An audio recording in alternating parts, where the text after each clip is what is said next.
Now, one other element in that, of course, the language of sacrifice is much older than 1,000 years ago. It's there in the Old Testament, it's there in the New Testament. But it's important to realize that the language of sacrifice by itself does not mean substitution. In the Old Testament, in Jewish practice, the sacrifice of animals was never about God really wanted the life of the human being, but he'll take it out on the goat instead. So one of the problems we in the modern church have is that many of us who have become disenchanted or worse with the notion of substitutionary sacrifice is that a good number of us still think substitution whenever we hear the word sacrifice or the word atonement. So I also want to underline sacrifice and atonement are not identical with substitution, even though the most common understanding today plugs substitution into the language of sacrifice and atonement. And then why did it become so popular? I have no idea. It's kind of neat, though, when you think about it. We don't have to go through the cross. Jesus did it for us.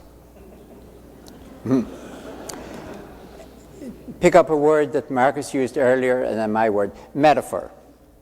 Be terribly careful of the metaphors you use for God. We can only speak of God in metaphors. Let's get that straight. But be careful of the metaphors. Matrix, the matrix of the 11th century. St. Anselm was born in Norman territory. The Normans took England in 1066. He was appointed, I think he was the second Archbishop of Canterbury. He couldn't even speak Anglo-Saxon. He was appointed by a Norman king of England. The Pope caught up a little bit later by going along with it, but he was appointed by the king. His metaphor for God is feudal lord. That's the metaphor that dominates his thinking absolutely. He is the first baron of the realm. He's not just an archbishop, you know. He takes armies down to the Channel ports to protect them when the king's beaten up the Scots. He's a baron. So his metaphor for God, and this is faithful, F-A-T-E, full, is feudal lord. And a feudal lord can't simply say, any more than a federal judge can, walk into court and say, you're all forgiven. In his world, the honor, the order of the universe depends on the honor of that feudal lord. Feudal lord just can't do it. Well, couldn't you have a nice feudal lord who'd... No. We can't have a nice judge who goes in and forgives everyone. So watch your metaphors. This was the most unfortunately successful metaphor for God in the history of Christianity. And it comes straight out of Normandy. The Normans were French-speaking Vikings, by the way. Yeah. Yeah.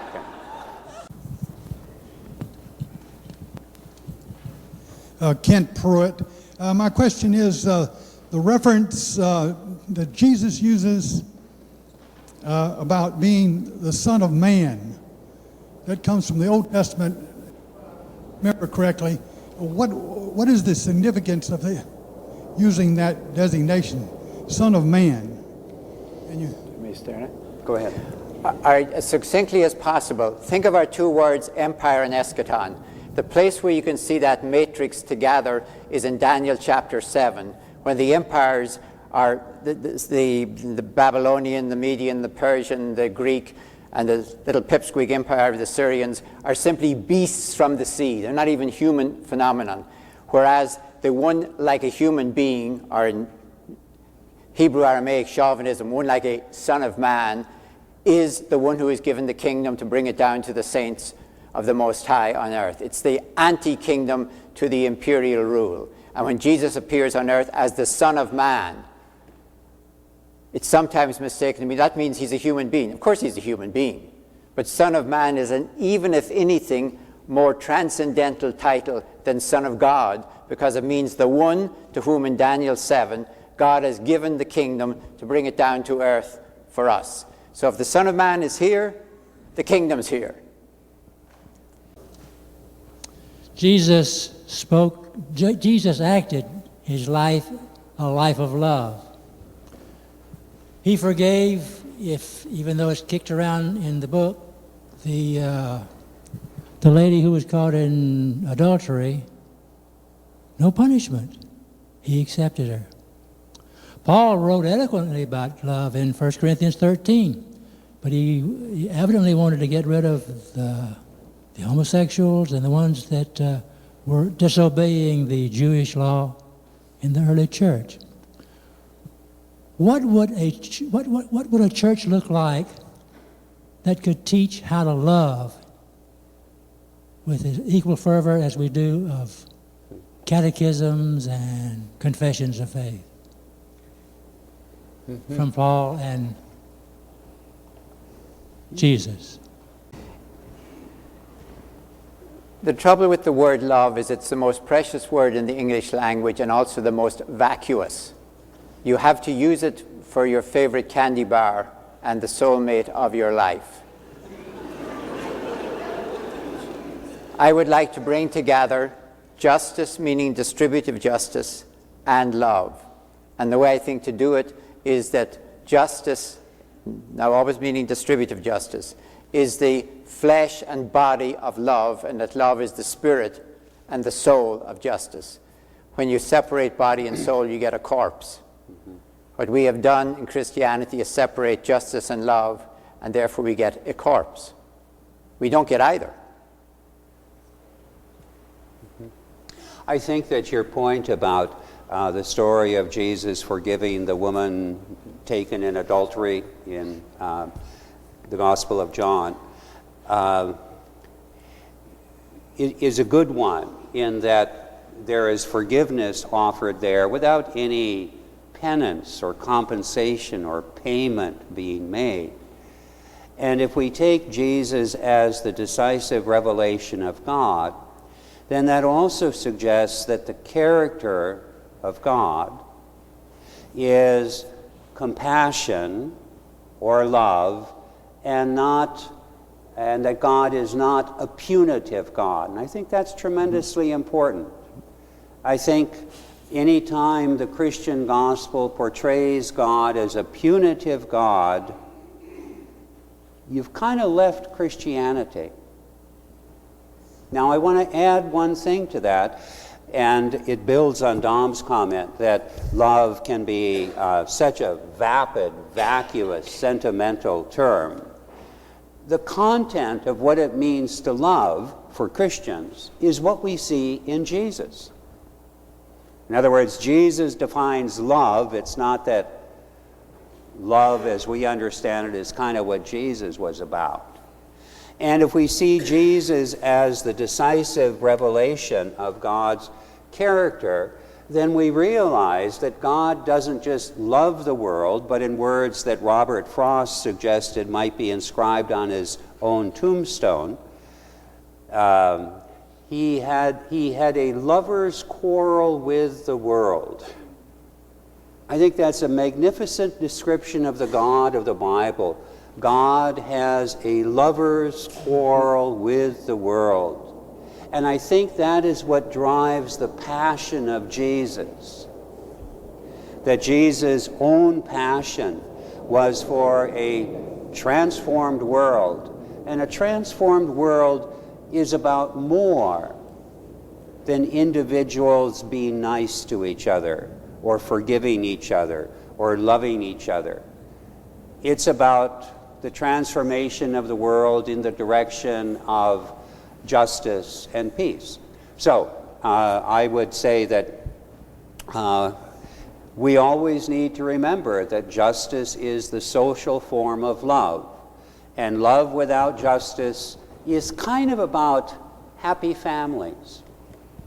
I think it would be much better if in general, and in the Bible as well, we could get rid of the war metaphors, even terms like victory. I think struggle is a more accurate term of what we're trying to do. So even when it's used in the Bible, even when it could be justified by saying it's not their type of armament, but our type of armament. You said a little bit about distributive justice a moment ago. Could you maybe expand on that and tell us about how, with the different cultures, different religions, we can achieve distributive justice in our society? Well, basically, where the Bible gets its vision of distributive justice is not from our ideas of human rights or anything like that. It's not there. It begins with what all of us have some experience of. It's called the household. They might say the father, but that's simply a gendered term for the household or the householder. They're simply asking, what does a well-run household look like? I think you could ask that across a lot of cultures and come up with a similar answer. A well-run household, I'd have to be very general. The kids will be well-fed, well-protected, well-sheltered. The animals, lands, fields, ice packs, whatever, to bring in everyone you can think of, has to be taken care of. Then you would praise the name of the householder. You'd say, nice job. They simply take that up to transcendental proportions and think of God as the householder, or the father, they will say in gender terms, of the world house. What does a well-run household look like? If you looked around the world, would you say, nice job, God? Or would you say, good God? So that's really the way they're thinking, honestly. They're thinking that way. Now, if they put in, say, the king in between, the king should be the ideal householder of the land house, the land of Israel.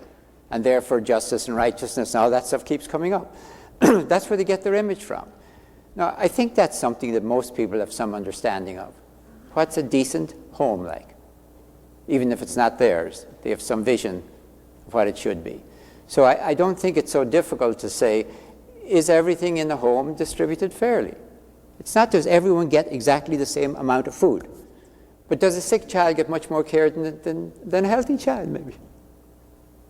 So those are the questions, and by that, the world house fails pretty dismally. And to add to that, I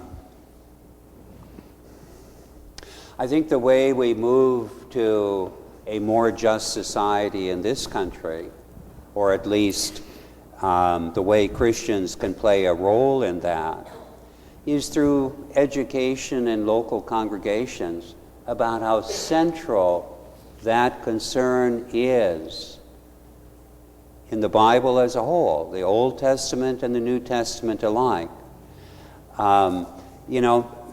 Distributive justice is, in some sense, a very simple notion. That the way the world is put together, meaning the structures of society, including the economic system, the educational system, all of this stuff, that it should be fair.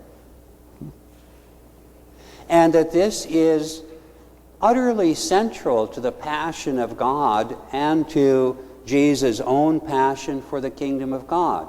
It's about fairness. And fairness has to do with everybody should have enough. Not as the result of charity, but as the product of the way the system is put together. And again, that need not mean, in fact, does not mean everybody gets exactly the same. And so these conversations need to happen at the congregational level about the Bible's dream of justice and peace.